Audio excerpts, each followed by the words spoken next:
ఈరోజు జాన్ గారు ఏర్పాటు చేసినటువంటి ఈ సభకు నన్ను ఆహ్వానించినందుకు వారికి మీ అందరికీ కూడా ముందుగా నా హృదయపూర్వకమైనటువంటి ధన్యవాదాలు తెలియజేస్తున్నాను. చాలా చక్కగా, చాలా హుందాగా, మంచి పార్టిసిపేషన్తో నలుమూలల నుంచి మిమ్మల్ని అందరినీ కూడా ఆహ్వానించారు. మీరు వచ్చిన విధానం, మీరు స్పందించిన విధానం చాలా స్ఫూర్తికరంగా ఉంది. ఈ స్ఫూర్తి మనం పెట్టుకున్న లక్ష్యం సాధించే వరకు విడనాడకూడదు, వెనకాడకూడదు. ఇదే స్థైర్యంతో, ధైర్యంతో ముందుకు వెళ్ళాలని చెప్పేసి కూడా మీ అందరికీ చెప్తూ ఉన్నాను. ఇప్పుడు ప్రపంచంలో అత్యధిక జనాభా కలిగిన దేశం భారతదేశం, ఇండియా. 145 కోట్లతో మొదటి స్థానంలో భారతదేశం ఉంటే 142 కోట్లతో రెండవ స్థానంలో చైనా ఉంది. మూడవ స్థానంలో 34-35 కోట్లతో యునైటెడ్ స్టేట్స్ ఆఫ్ అమెరికా, అంటే అమెరికా దేశం మూడో స్థానంలో 35 కోట్లతో ఉంది. ఈ 145 కోట్లలో షెడ్యూల్డ్ కాస్ట్ అనే ఎస్సీలు 25 కోట్ల పైన ఉన్నారు. షెడ్యూల్డ్ ట్రైబ్స్ ఇంచుమించు 10.5-11 కోట్ల మంది ఉన్నారు. ముస్లిం మైనారిటీస్ 20 కోట్ల మంది ఉన్నారు. వీళ్ళందరూ కలిపితే 45%. 45% అంటే 58-59 కోట్ల మంది ఎస్సీ, ఎస్టీ, ముస్లిం మైనారిటీ ఉన్నారు. అంటే 145 కోట్ల జనాభా ఇండియాలో ఉంటే అందులో ఇంచుమించు 58 కోట్లు కేవలం ఎస్సీ, ఎస్టీ, ముస్లిం మైనారిటీస్ ఉన్నారు.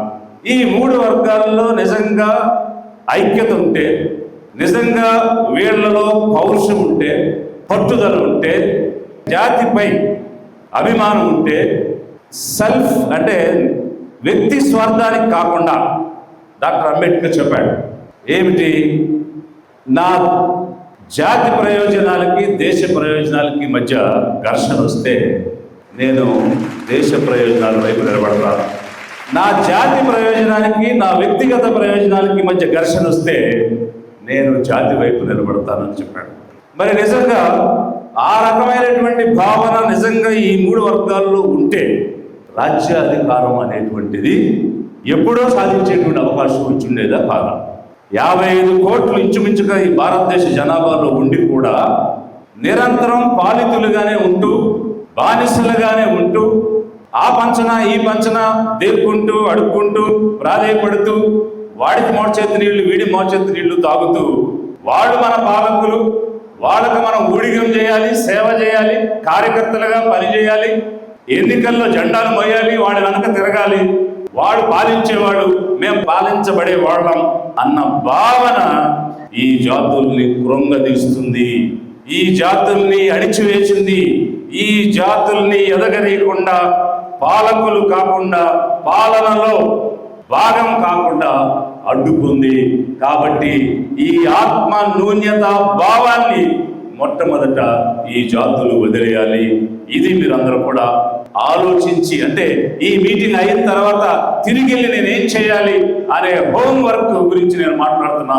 మొట్టమొదటి హోంవర్క్ మీ అందరికీ నేను ఇచ్చేది ఏంటంటే, ఈ వెనుకబడిన వర్గాలు కానీ, ఎస్సీ, ఎస్టీ, మైనారిటీలు కానీ, వీరెవరు చేతగాని వాళ్ళు కాదు, బలహీనులు అంతకంటే కాదు, వివేకం లేనివారు కాదు, తెలివి, జ్ఞానం, పటిమ, దక్షత అన్నీ కలిగిన వాళ్ళు.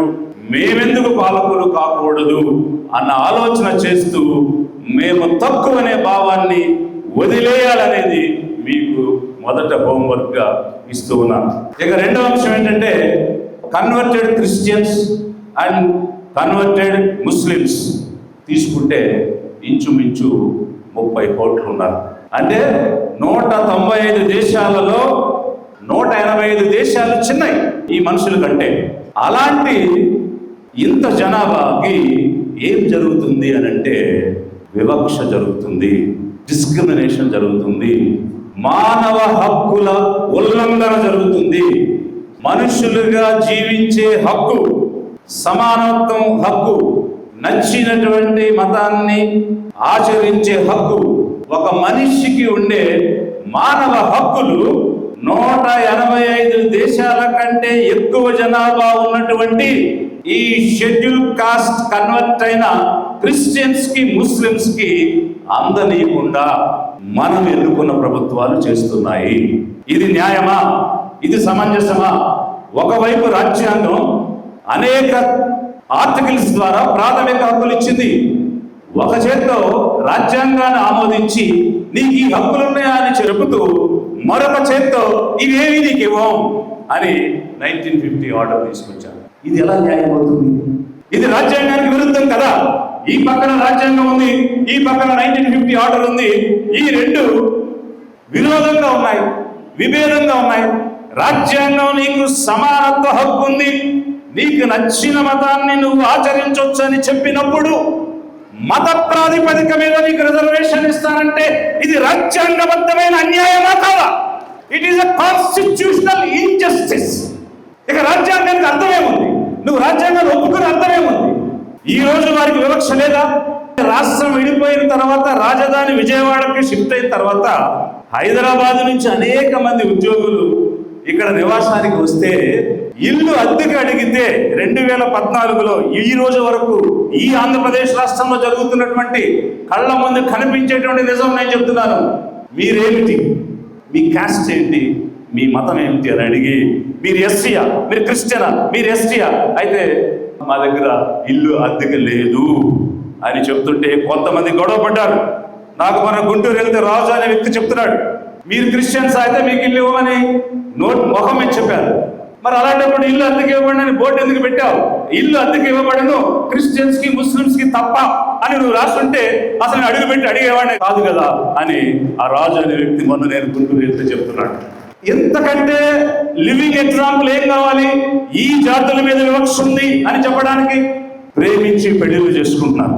దేశవ్యాప్తంగా ప్రేమలో ఇద్దరు ఇష్టపడి మేజర్స్ అయిన వాడు పెళ్లి చేసుకుంటే మిగిలినటువంటి వర్గాలు ఆ అబ్బాయి క్రిస్టియనో, ఎస్సీనో, ముస్లిమో అయితే ఏం చేస్తున్నారు? పరువు పోయింది అని హత్యలు చేస్తున్నారు. పరువు హత్యలు జరగడం లేదా ఈరోజు దేశవ్యాప్తంగా? ఇది వివక్షకు నిదర్శనం కాదా? ఎంతో ఉన్నతమైనటువంటి పదవుల్లోకి వచ్చాం. నేను ఒక ఐఏఎస్, అన్నగారు ఒక ఐఏఎస్, తమ్ముడు ఒక ఐపీఎస్. ఇంతమంది ఉన్న తర్వాత ఈ స్థాయికి వచ్చిన తర్వాత ఈ స్థాయిలో వివక్ష లేదా? ఉద్యోగుల్లో వివక్ష లేదా? ఎన్నికైన ప్రజాప్రతినిధుల్లో వివక్ష లేదా? కనీసం ఊరిలో చచ్చిపోయిన తర్వాత శవాన్ని తీసుకెళ్లే బరియల్ గ్రౌండ్ లో వివక్ష లేదా? ఒకే చర్చిలో ఒకే ప్రేయర్ కి అటెండ్ అయ్యేటువంటి డిఫరెంట్ కమ్యూనిటీస్ కలిసిమెలిసి పెళ్లిళ్ళు చేసుకుంటారా? ఇంతకంటే ఏం ఎగ్జాంపుల్స్ కావాలి? దీనికి ఒక బాలకృష్ణ కమిషన్ కావాలా? వాడు ఊరూరు తిరిగి తెలుసుకుని చెప్పాలా? రంగనాథ్ మిశ్రా కమిషన్ 2007లోనే చెప్పింది, ముస్లిమ్స్ గా క్రిస్టియన్స్ గా కన్వర్ట్ అనేటువంటి ఎస్సీలకు వివక్ష ఉంది, వారిని సమసమాజంలోకి తీసుకోలేదు, వాళ్ళని ఎస్సీగా ఏ కులంలో అయితే పుట్టారో ఆ కులంగానే చూడబడుతున్నారు. ఇంకా ముస్లిం మైనారిటీస్ లో, క్రిస్టియన్ మైనారిటీస్ లో అంటరాని వృత్తులు చేస్తూనే ఉన్నారు. చచ్చిన పశువు ఎత్తుకెళ్లాలంటే మాదిగోడిని పిలవండి అంటున్నాడు. క్రిస్టియన్ మాదిగా, హిందూ మాదిగా కాదు, మాదిగోడిని పిలవండి అని అంటున్నారు. ఇంకా ఏం కావాలి? ఇంకా ఏం రుజువులు కావాలి? సోషల్ రియాలిటీని ఇండియాలో థియాలజీ మార్చలేకపోయింది. థియాలజీ అంటే ఒక ఇస్లాం మతం, ఒక క్రిస్టియన్ మతం, ఒక హిందూ మతం, ఆ మతానికి సంబంధించినటువంటి విధానం ఎందుకు మార్చలేకపోయిందంటే వేల సంవత్సరాలుగా ఉన్నటువంటి వారి మెదడులో ఇరుక్కుపోయినటువంటి బ్రాహ్మణీయ మనువాదం నిచ్చెన మెట్లగా ఒక కుల వ్యవస్థను నిర్మించింది. అదే సమాజంలో ప్రాక్టీస్ లోకి వచ్చింది. అందువల్ల రాజ్యాంగం వచ్చి సమానత్వం ఇచ్చి సమానంగా చూడమని చెప్పిన తర్వాత కూడా ఆ మైండ్ సెట్ లో నుంచి ఎవరు కూడా బయటకు రావడం లేదు. నువ్వు ఎన్ని మతాలు మారినా, ఎన్ని పిల్లి మొక్కలు వేసినా, ఎంతమంది దగ్గరకు వెళ్ళి బిచ్చమెత్తుకున్నా, ప్రార్థించినా, బ్రతిమలాడినా రిలీఫ్, పరిష్కారం దొరకదు. ఎందుకంటే వేళ్ళూరుకుని పోయింది ఈ వివక్ష అనేటువంటి భావం. మరి అలాంటప్పుడు ఏమిటి పరిష్కారం? పరిష్కారం ఏమిటి అనంటే మతం అనే దాంతో ప్రాతిపదిక కాకుండా ఈ జాతుల్లో పుట్టినవాడు ఎస్టీలకు ఏ విధంగా అయితే మతం మారినా కూడా వాళ్ళు ఎస్టీగానే పరిగణించబడతారో, ఓబీసీలు ఏ విధంగా అయితే మతం మారిన తర్వాత కూడా వాళ్ళు ఓబీసీలుగానే పరిగణించబడతారో, ఓసీలుగా ఉండి ఈడబ్ల్యూఎస్ కోటాలకు వచ్చిన వాళ్ళు మతం మారిన క్రిస్టియన్స్ గా మారినా కూడా వాళ్ళు ఈడబ్ల్యూఎస్ గా పరిగణించబడతారో, ఏ జాతికి లేని వివక్ష, ఏ కేటగిరీకి లేని వివక్ష, one and only schedule caste converts కి మాత్రమే ఎందుకు ఉండాలి? ఇంతకు మించిన అన్యాయం ఎక్కడైనా ఉన్నదా? 146 కోట్ల మంది భారత జనాన్ని నేను విజయనగరం నుంచి అడుగుతూ ఉన్నాను.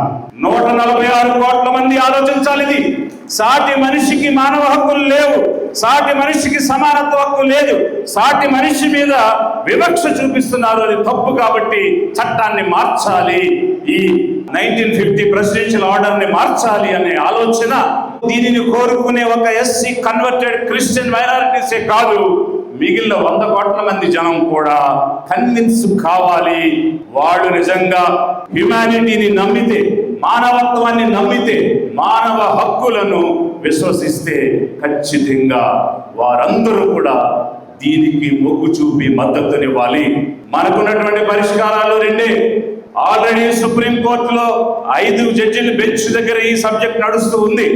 ఇప్పటికిప్పుడు వాదనలు వినిపించి సుప్రీంకోర్టు అనుకుంటే ఈ 1950 ఆర్డర్ ని కొట్టేసేయచ్చు.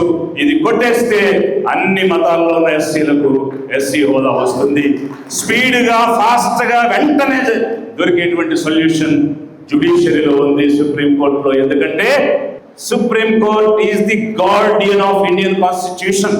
రాజ్యాంగాన్ని పరిరక్షించి రాజ్యాంగ విలువలను కాపాడుతూ రాజ్యాంగంలో దాగి ఉన్నటువంటి ఆలోచనలు అమలులోకి తీసుకొచ్చే చర్య, the basic fundamental structure of the constitution ని ప్రొటెక్ట్ చేయాల్సినటువంటిది సుప్రీంకోర్టు. కాబట్టి వెంటనే మనకి న్యాయం ఆ 5 మెంబర్స్ బెంచ్కి ముందు వెళ్ళి వాదనలు వినిపించి తీర్పు తెచ్చుకుంటే వెంటనే జరుగుతుంది. లేదంటే పార్లమెంట్ చేయాలి. పార్లమెంటులో ఈ 1950 ఆర్డర్ని అమెండ్ చేయమని సిక్కులకు ఇచ్చినట్లు, బౌద్ధులకు ఇచ్చినట్లు మిగిలిన కన్వర్ట్స్ అందరికీ మతంతో సంబంధం లేకుండా ఇవ్వమని రెండవది పార్లమెంట్ చేయాలి. మరి పార్లమెంట్ చేస్తుందా? పార్లమెంట్లో చేయాలంటే మెజారిటీ ఎంపీలు ఒప్పుకోవాలి. ఈ రోజు మెజారిటీ ప్రభుత్వం గత 12 సంవత్సరాలుగా ఏది ఉంది? బీజేపీ ఉంది. బీజేపీతో పాటు ఎవరున్నారు? తెలుగుదేశం ఉంది, జనసేన ఉంది, వైఎస్ఆర్సీపీ ఉంది. 12 సంవత్సరాలుగా పెట్టినటువంటి పార్లమెంట్ లో పెట్టిన ప్రతి బిల్లుకి, ముస్లిం మైనారిటీలకు హాని కలిగించే వక్ఫ్ బిల్ అయినా, సిఏఏ అయినా, ఎన్ఆర్సీ అయినా, ఇప్పుడు ఫారెన్ కాంట్రిబ్యూషన్, విదేశాల నుంచి వచ్చే విరాళాలు ఈ క్రిస్టియన్ సంస్థలకి, ముస్లిం సంస్థలకి ఇవ్వకూడదని ఒక అమెండ్మెంట్ని ఇప్పుడు ప్రతిపాదించి పెట్టారు. ఆ బిల్లు రేపు పార్లమెంట్ ముందుకు రాబోతుంది. దానికి కూడా మద్దతునివ్వడానికి వైఎస్ఆర్సీపీ, టీడీపీ, జనసేన సిద్ధంగా ఉన్నాయి. 12 సంవత్సరాలు వాళ్ళు ఇచ్చారు. బీజేపీ మొదటి రోజు నుంచి వ్యతిరేకంగా ఉంది. ఎందుకనంటే ఇది వాళ్ళ ఆర్ఎస్ఎస్ సిద్ధాంతానికి వ్యతిరేకం. కాబట్టి వాళ్ళు ఏమి ప్రతిపాదిస్తున్నారంటే, మీరు మతం మారడం కాదు, తిరిగి హిందూ మతంలోకి వచ్చేయండి, గర్ వాపసి అనేటువంటి చర్చ మనం తర్వాత చేద్దాం. అంటే తిరిగి వస్తే ఈ వివక్ష ఉండదా? వీళ్ళని సమానంగా చూస్తారా? గర్ వాపసి జరిగితే సమానం వస్తుందా? ఈ అంశాల తర్వాత మాట్లాడదాం. ఇక్కడ ఆంధ్రప్రదేశ్ అసెంబ్లీలో తెలుగుదేశం తీర్మానం చేసింది, వైఎస్ఆర్సీపీ తీర్మానం చేసింది. ఏమిటనంటే కన్వర్ట్ అయిన క్రిస్టియన్ ముస్లిమ్స్ కి, ఎస్సీలకు ఇచ్చే హక్కులన్నీ ఇవ్వాలని. ఏంటి ప్రయోజనం? తీర్మానం చేశారు, కేంద్ర ప్రభుత్వానికి పంపించారు, అది కేంద్రం చేయాలని చెప్తున్నారు. ఓకే, కేంద్రం చేసే వరకు మీకు చిత్తశుద్ధి ఉంటే వైసీపీ అయినా, టీడీపీ అయినా, ఏమైనా ఈ జాతుల కోసం చేశారా? ఎస్సీ ఎస్టీ ప్రొటెక్షన్ యాక్ట్ ఉంది, ప్రివెన్షన్ ఆఫ్ అట్రాసిటీస్ యాక్ట్ ఉంది. ఈ యాక్ట్ ద్వారా వీరికి రక్షణ ఉంది. అలాంటి రక్షణ కన్వర్ట్ అయిన క్రిస్టియన్స్ కి, ముస్లిమ్స్ కి లేదు. రాష్ట్ర స్థాయిలో ఒక చట్టం చేయి, కన్వర్ట్ అయిన క్రిస్టియన్స్ ముస్లింలకు రక్షణ చట్టం అని తెచ్చే అవకాశం అసెంబ్లీకి ఉంది కదా. అసెంబ్లీ తేవచ్చు కదా. ఎందుకు వైసీపీ తేలేదు? ఎందుకు టీడీపీ తేలేదు? పక్కన తమిళనాడులో తెచ్చారు కదా. వారికి సపరేట్ రిజర్వేషన్ కన్వర్టెడ్ క్రిస్టియన్స్ కి తమిళనాడులో రాష్ట్ర స్థాయిలో తెచ్చినప్పుడు, ఈ రాష్ట్ర స్థాయిలో ఇక్కడ ఎందుకైనా ప్రభుత్వాలు వైఎస్ఆర్సీపీ ఎందుకు చేయలేదు? టీడీపీ ఎందుకు చేయలేదు? వీరికి కేవలం జనాభా ఎక్కువ ఉన్నారు కాబట్టి వీళ్ళ ఓట్లు కావాలి, వాళ్ళకి అధికారం కోసం. అధికారం వచ్చాక కంటి తుడుపు చర్యగా తీర్మానాలు చేసి పై పంపించి వాళ్ళు చేయలేదని తప్పించుకునేటువంటి ఒక కుట్ర కుతంత్రం తప్ప నిజమైనటువంటి చిత్తశుద్ధి బీజేపీకి లేదు, వైఎస్ఆర్సీపీకి లేదు, టీడీపీ లేదు, దాని తోక జనసేనకు అంతకంటే లేదు. ఇది మీరందరూ కూడా అర్థం చేసుకోవాలి. చిన్నవాళ్ళము, తక్కువ వాళ్ళం, మనం ఏం చేయగలుగుతామని ఎవరు కూడా అనుకోవద్దు. ఇదంతా ఇలా జరుగుతుంది కాబట్టి ఇప్పుడున్నటువంటి పార్టీలు ఏవి కూడా పేద వర్గాలకు న్యాయం చేయడం లేదు, పేద వర్గాల ఓట్లను మాత్రం వాడుకుంటున్నారని లిబరేషన్ కాంగ్రెస్ పార్టీ అని అచ్చంగా పేదల కోసం, అధిక జనం కోసం, అధిక జనులను అధికారం వైపు నడిపించడం కోసం లిబరేషన్ కాంగ్రెస్ పార్టీ స్థాపించి ఈరోజు రాష్ట్ర ప్రజల ముందుకు వచ్చాం. ఇది పూర్తిగా పేద జనం కోసం, ఎస్సీ, ఎస్టీ, ఓబీసీ, మైనారిటీ, ఓసీల్లోని పేదలను ఆదుకుని పేదరికం నుండి విముక్తి పరుస్తూ వారికి స్వశక్తినివ్వాలి, స్వగౌరవం వచ్చే విధంగా చేయాలని చేసేటువంటి పని. అందువల్ల మీరు ఆలోచించండి, మళ్ళీ మళ్ళీ గొర్రె కషాయవాడిని నమ్మి బలిపశువై అయిపోతారా, లేకపోతే మన కోసం నిస్వార్థంగా, మన హక్కుల కోసం, మన నిర్ణయ అధికారం కోసం, మనం పాలకులు అవ్వడం కోసం పనిచేసేటువంటి లిబరేషన్ కాంగ్రెస్ పార్టీని మద్దతుగా నిలబడి ఓట్లు వేసి అధికారంలోకి తీసుకొని వస్తే మేము ఆలోచిస్తున్నాం. ప్రత్యేకంగా కొంతమంది క్రిస్టియన్స్ నిలబెట్టాలని, ప్రత్యేకంగా ముస్లిం మైనారిటీలు నిలబెట్టాలని, ఓబీసీలు నిలబెట్టాలని రాష్ట్ర వ్యాప్తంగా ఈ అంశం మీద చర్చించి ఈసారి అసెంబ్లీలోకి రియల్ క్రిస్టియన్స్ ని ఎమ్మెల్యేలుగా పంపాలి, రియల్ ముస్లింస్ ని ఎమ్మెల్యేలుగా పంపాలి. ఈ ఆలోచనతో ఈ లిబరేషన్ కాంగ్రెస్ పార్టీ మీ ముందుకు వచ్చింది. కాబట్టి పరిష్కారం రాజకీయ వేదిక ద్వారానే జరుగుద్ది, రాజకీయ పార్టీ ద్వారానే జరుగుద్ది. బేరమాడే శక్తి మనం ఎన్ని సీట్లు గెలిచినా కూడా వస్తుంది. 2 సీట్లతో ఈరోజు వీసీకే తమిళనాడు ప్రభుత్వంతో బేరమాడుతుంది. జస్ట్ 2 ఎమ్మెల్యేలతో మనం అధికారంలోకి వచ్చే అవకాశం ఉంది. 35% ఎస్సీ, ఎస్టీ, మైనారిటీలే ఉన్నారు. వీళ్ళ ఓట్లు వీళ్ళు వేసుకుంటే చాలు, వీళ్ళు అధికారంలోకి వస్తారు. 3 పోటీలో ఉన్నప్పుడు చాలా ఈజీగా 30% పైన ఎవరికి ఓట్లు వస్తే వాళ్ళే అధికారంలోకి వస్తారు. గత 12 సంవత్సరాలుగా బీజేపీ 32 నుంచి 36% ఓట్లతోనే దేశాన్ని ఏలుతుంది. గమనించండి, తెలుసుకోండి. పరిష్కారం మన చేతిలో ఉంది. చర్చి దగ్గర నుంచి, మసీదు దగ్గర నుంచి ప్రతి ఒక్కరూ కదలి రావాలి. పాస్టర్స్, ప్రీస్ట్, ముల్లాస్ వీరందరూ కూడా, ఇది ఒక మతపరమైన సమస్య కాబట్టి ఖచ్చితంగా మతాలయాలలో ఈ విషయంపై చర్చ జరగాలి. మాస్కులో జరగాలి, చర్చిల్లో జరగాలి, టెంపుల్స్ లో జరగాలి, బుద్ధిస్ట్ విహారాల్లో జరగాలి, సిక్కు గురుద్వారాల్లో జరగాలి. కేవలం క్రిస్టియన్ ముస్లింసే కాదు, షెడ్యూల్ కాస్ట్ గా ఉన్నటువంటి హిందువులు దీనికి జత కావాలి, బౌద్ధులు దీనికి జత కావాలి, సిక్కులు దీనికి జత కావాలి. అందరూ ఏకమై ఐక్యమత్య బలంతోనే ఇది సాధించుకోవడం సాధ్యమవుద్ది. కాబట్టి గ్రామ స్థాయి నుంచి దేశ స్థాయి వరకు షెడ్యూల్ కాస్ట్ గా ఉన్నటువంటి హిందూ, క్రిస్టియన్, ముస్లిం, సిక్, బుద్ధు మిగిలినటువంటి వాళ్ళందరూ కూడా ఏకమై ఐక్యమత్యంతో దీన్ని సాధించుకోవాలి. అందుకు మీరందరూ కూడా నడుం బిగించండి అని చెప్పి పిలుపునిస్తూ ఈ అవకాశాన్ని ధన్యవాదాలు తెలుపుతున్నాను. ఎందరో మహనీయుల సిద్ధాంతాలు, యోధుల ఆశయాల సమ్మేళనం. దళాధిపతి విజయ్ కుమార్, విజయ్ కౌర్.